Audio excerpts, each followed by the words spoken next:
Bienvenue dans le podcast Réussir son orientation. Dans ce podcast, je partage les réponses aux questions de mes élèves en matière d'orientation. Car s'ils se posent ces questions, tu te les poses sûrement aussi.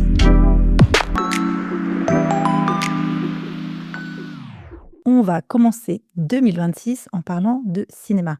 Alors pas seulement parce que c'est un de mes hobbies, mais aussi parce que j'ai travaillé cette année et aussi l'année dernière avec des élèves qui s'intéressaient à ces études et que j'avoue, j'étais pas très au clair, pas très au point. Donc j'ai contacté une jeune fille, qui s'appelle Luna, qui fait des études justement à l'université en cinéma et je lui ai demandé de tout m'expliquer. C'est-à-dire quels sont les métiers qu'on peut faire et qui sont en lien avec le cinéma, quelles sont les formations qu'il faut faire et est-ce qu'aujourd'hui, ça vaut encore la peine de faire des études de cinéma à l'heure de l'IA et aussi, dans un domaine qui est un petit peu, compliqué. Donc tu verras, Luna, elle nous a tout expliqué. Elle a vraiment bien pris le temps de répondre à mes questions. Elle avait fait des super recherches avant. Donc si toi aussi, c'est un domaine qui t'intéresse ou que tu as envie, d'en savoir un tout petit peu plus, écoute, je te conseille d'écouter l'entretien de Luna et puis comme d'habitude, si tu connais quelqu'un qui aimerait bien faire ce type d'études, partage cet épisode avec lui tout de suite. Tu prends, le petit bouton partager sur ta plateforme d'écoute préférée, tu partages et je pense que ça rendra vraiment service à la personne, que tu connais. Voilà, je te laisse avec Luna et tu sauras tout sur le cinéma. Bonne écoute. Bonsoir Luna, merci d'avoir accepté mon invitation. Ça fait en fait longtemps que j'avais en tête de te contacter, mais voilà, j'avais pas eu de questions sur les métiers du cinéma depuis longtemps. Puis là, il se trouve que je travaille avec une jeune fille qui s'y intéresse et pour moi, c'est un peu, compliqué de la conseiller parce que, le cinéma, ça veut dire beaucoup de choses. Et donc je me suis dit que ça serait le moment, de te rencontrer. Luna, est-ce que pour commencer, tu veux peut-être nous dire un petit peu qui tu es et où tu en es dans tes études aujourd'hui? Je m'appelle Luna et là, je suis en master 1, à l'université Gustave Eiffel, donc en master de cinéma et audiovisuel, parcours, production. Donc avant, j'ai fait un bac, c'était, les nouveaux bacs depuis, 2021, donc j'avais fait, spécialité maths physique et histoire géopolitique en première. Ensuite, j'ai fait, une licence, cinéma audiovisuel à Gustave Eiffel et donc là, pour l'instant, je suis, en master 1. OK. Alors Luna, en fait, moi, la raison pour laquelle je t'ai appelée, c'est que pour moi, travailler dans le cinéma, ça veut dire beaucoup de choses. Est-ce que tu pourrais peut-être nous expliquer un peu la différence entre les différents types de métiers qui existent et ce vers quoi, toi, tu te destines un petit peu plus particulièrement? Ouais, alors en fait, il y a pas mal, de métiers différents.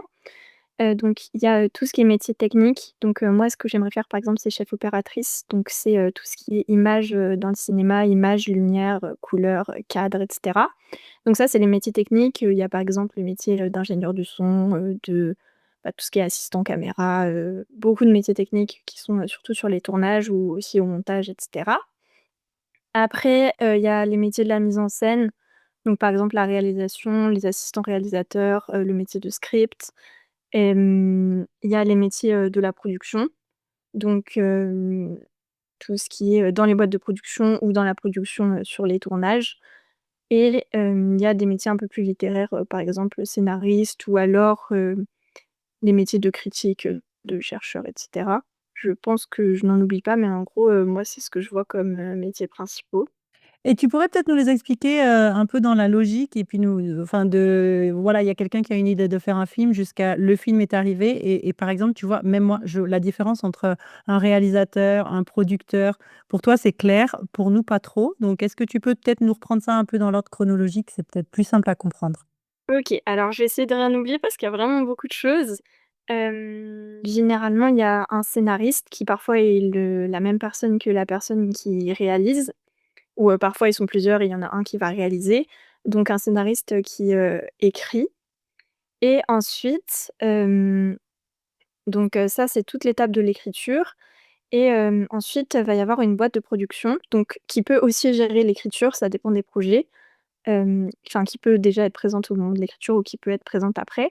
Une boîte de production et donc les producteurs, c'est ceux qui vont gérer, tout le projet, de A à Z, c'est-à-dire que ce soit avant le tournage, pendant le tournage, après le tournage, à la post-production et cetera.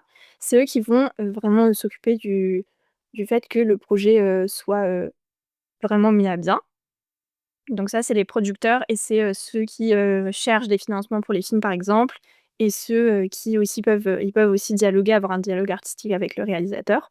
Donc la personne qui réalise, c'est, vraiment la personne qui a un œil artistique et qui va décider et prendre toutes les décisions sur, l'objet artistique du film. Voilà. Hem Et donc après, il y a le tournage. Donc avant la pré-production, après la pré-production pardon, puisque la pré-production, c'est avant le tournage. Il y a la recherche des lieux, la recherche des équipes, et cetera Alors rentre pas trop dans et l'accélérable, donc j'aimerais bien que tu sur le tournage, il y a toutes les équipes. juste je te coupe un petit peu. Donc en fait, il y a quelqu'un qui écrit un Ouais, scénario. Il y a le gros chef de projet qui oui, finalement va s'appeler le producteur qui va un petit peu organiser tout le monde, aller chercher de l'argent, etc. Il y a aussi oui, donc le réalisateur, celui, comme tu dis, qui va avoir l'œil artistique, mais c'est pas tout de suite qu'on filme. Donc après, il y a tout un ensemble de choses à faire. Donc tu dis aller chercher des oui. lieux, chercher des acteurs. Chercher des lieux, chercher des acteurs, chercher, les équipes, faire tous les dialogues avec chaque personne qui va travailler sur le projet. Par exemple, décider des décors, comment on va faire les décors, décider de l'image, comment l'image elle va être, à quoi elle va ressembler et cetera. Donc ouais, plein de choses pour préparer le moment du tournage, en fait. D'accord. Ok. Et donc sur le tournage, il y a tout un tas de métiers. Je sais pas si tu veux que je détaille parce que, Ouais, un il petit y en peu, a un beaucoup, petit mais en gros, le peu. tournage, c'est long. Ouais, je veux bien que tu Oui. détailles un petit peu, ouais, s'il te Donc il y a, plusieurs, équipes. Donc par exemple, donc il y aura l'équipe mise en scène, donc il y a le réalisateur qui est avec, des assistants réalisateurs. Le premier assistant réalisateur, par exemple, son rôle, ça va être de faire, tout le planning du tournage et de faire, en sorte que tout ce qu'on doit filmer rentre dans, le temps qu'on aura pour filmer et que, tout puisse être filmé dans les temps. En mise en scène, il y a aussi, le ou la script, qui est une personne qui va s'assurer de la continuité du film, donc qui pourra, parler artistiquement avec le réalisateur pour, veiller à ce que tout soit bien logique et fasse sens dans la continuité. Ça passe aussi par exemple, vérifier qu'il y ait pas de faux raccords entre les plans, entre les séquences et cetera. Donc ça, c'est tout ce qui est mise en scène. Après, il y a l'équipe image, donc avec, le chef op, qui décide donc, des lumières, des couleurs en dialogue toujours avec le réalisateur et qui a, soit c'est celui qui filme aussi, soit il y a, un cadreur ou une cadreuse qui va filmer et il y a des assistants, images. Il y a l'équipe, électro, des électros avec, un chef électro et plusieurs électros qui vont s'occuper de la lumière, donc de, disposer les lumières, tout mettre en place. Ensuite, il y a l'équipe son, donc il y a, généralement au moins un ingé son et quelqu'un pour, faire la perche, donc pour, le son, sur le tournage. Ensuite, j'essaie de rien oublier. Il y a tout ce qui est équipe décor, donc généralement les décors, ça intervient avant le tournage puisque c'est la préparation des décors, mais des fois ils peuvent revenir pour faire des petites modifications et il y a toujours un accessoiriste sur le plateau qui va être là pour les accessoires. Il y a, tout ce qui est HMC, donc c'est habillage, maquillage et coiffure qui sont là tous les jours. Il y a quelqu'un qui va, donc les costumes, l'habillage, il y a souvent un costumier ou une costumière ou couturière qui va, faire, la mise en place des costumes avant et un habilleur qui sera là sur le plateau. Waouh! Ensuite, donc coiffure, il y a quelqu'un pour faire la coiffure, maquillage, quelqu'un pour faire le maquillage. Ensuite, il y a l'équipe régie aussi. L'équipe régie, c'est une équipe qui sera là, souvent un peu avant le tournage et aussi, pendant le tournage et c'est un peu, comment expliquer? C'est un peu faire tout ce qu'il y a, à faire en dehors du tournage. Enfin, en dehors de vraiment la partie, où, tout le monde participe au film. C'est-à-dire qu'eux sera plus faire du blocage, par exemple, s'il faut bloquer des rues, s'occuper, de la table régie, aller chercher du matos, par exemple, ou, faire des choses comme ça. Et il y a aussi, toute une équipe de production qui sera, sur le tournage et qui sont, là pour, tous les jours pour vérifier que tout se passe bien et qui font, beaucoup de choses.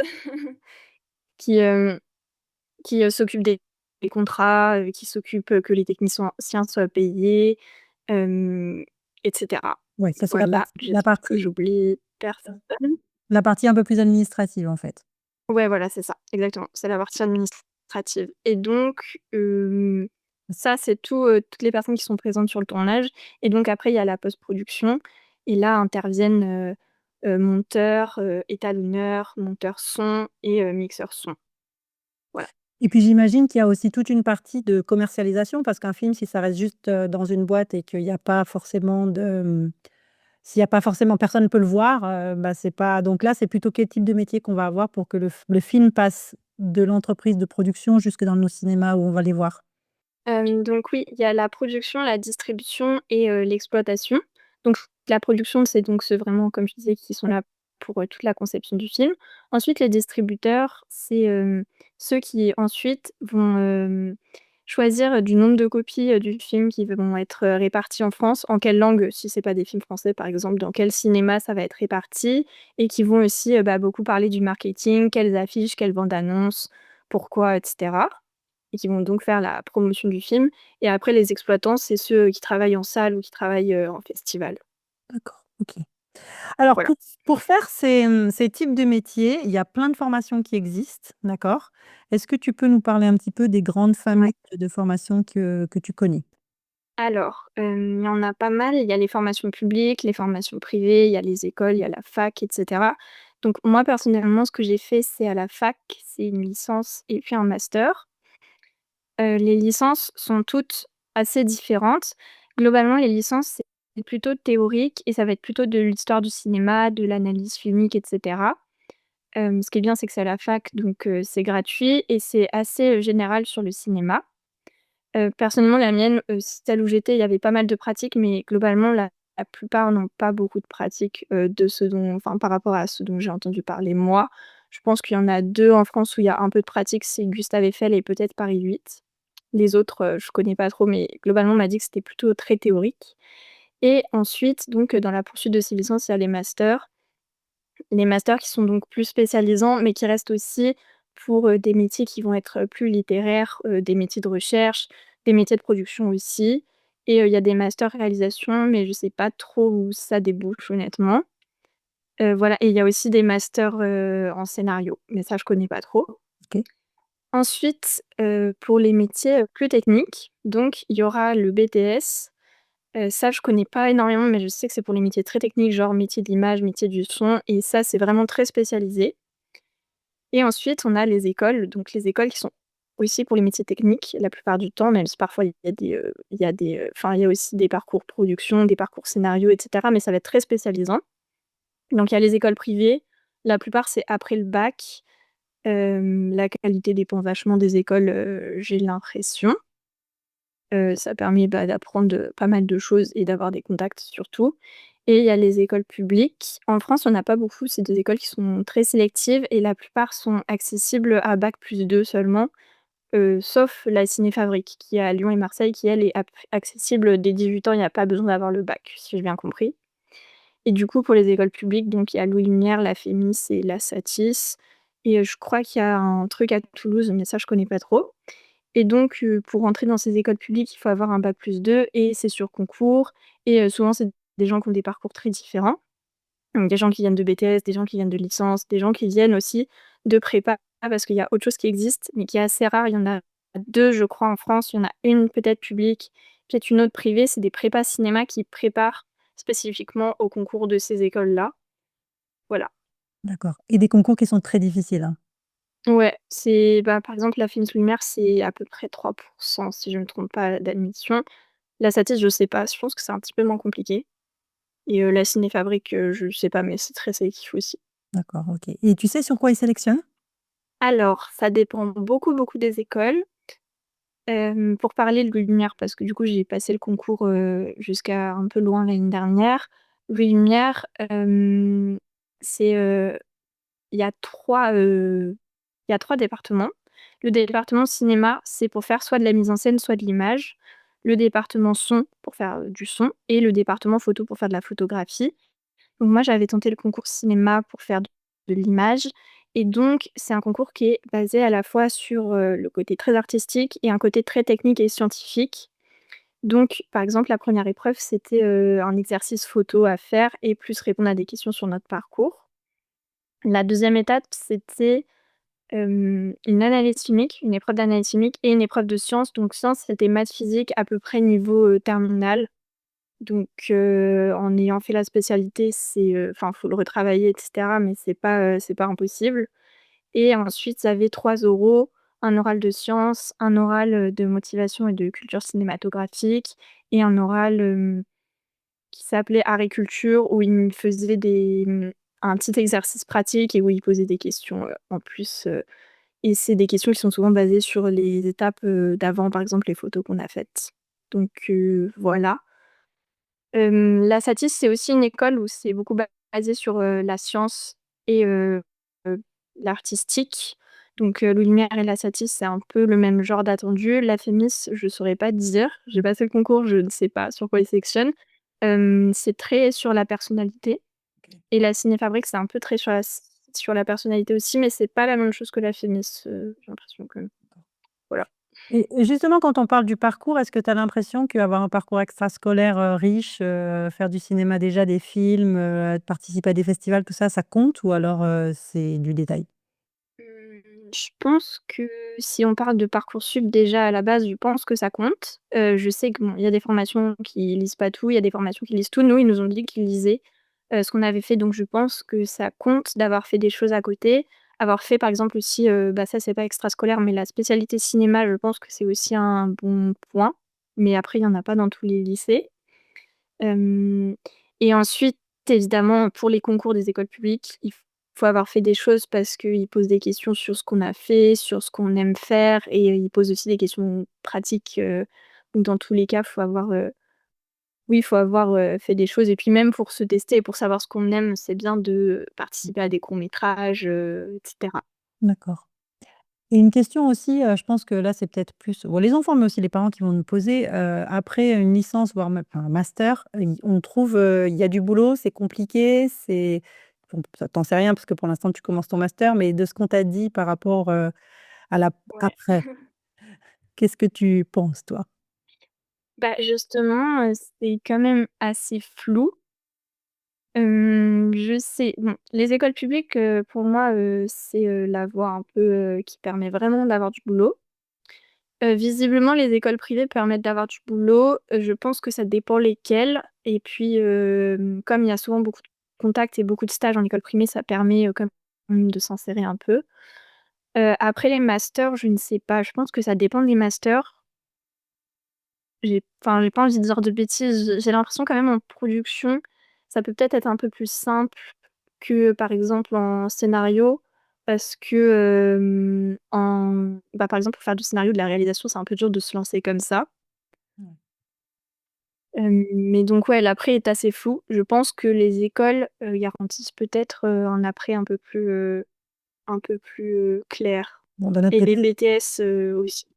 et d'un autre côté, les écoles, c'est tellement compliqué pour y rentrer que ça enfin, c'est peu de personnes, Oui, donc c'est ça. elles ont c'est un peu cette valeur un Mmh. peu de rareté, et BTS, on sait aussi faire des choses très pratiques, donc j'imagine que même si on l'applique pas forcément au cinéma, on peut peut-être l'appliquer à d'autres domaines, artistiques ou d'autres domaines où il va y avoir de l'image, quoi. Oui, c'est ça. Bah, dans tous les cas, en fait, c'est qu'il faut se spécialiser. Moi, c'est sûr qu'après ma licence, je pouvais pas faire grand-chose, mais c'est normal après une licence dans tous les cas, puisque c'est très général. Il faut après, se spécialiser dans un domaine et puis ça permet, voilà, de tenter des concours, de faire d'autres choses. Donc dans tous les cas, c'est pas perdu. Non, tout à fait. Puis en plus, tu fais ce que tu adores, donc c'est quand même chouette aussi. C'est Oui, plutôt voilà. c'est quand même des études de passion, quoi. Tu viens pas par hasard, il faut quand même plutôt être passionné, j'imagine. Ouais, c'est sûr. Super Luna, bah, écoute, je te remercie vraiment d'avoir pris du temps pour nous parce que je sais que tu chômes pas, hein, dans ton master, que tu as plein de travail. Donc, si jamais, il y a des personnes qui écoutent l'émission et enfin, oui, l'épisode et puis qui ont des questions pour toi, ils peuvent me les envoyer, je te les envoie, ça t'embête pas? Oui, bah, bien sûr, il y a pas de problème. Je te Voilà, j'espère que c'était, assez clair. J'espère que j'ai C'était rien oublié. super clair. Je pense qu'en tous les cas, pour moi, c'est beaucoup plus clair. Et pourtant, tu vois, je vais beaucoup au cinéma et j'avoue que j'étais pas très au fait, sur, ce qui se passait derrière le film. Donc, vraiment un grand, grand merci pour ton temps et puis surtout, ben, voilà, une jolie carrière dans le cinéma pour toi.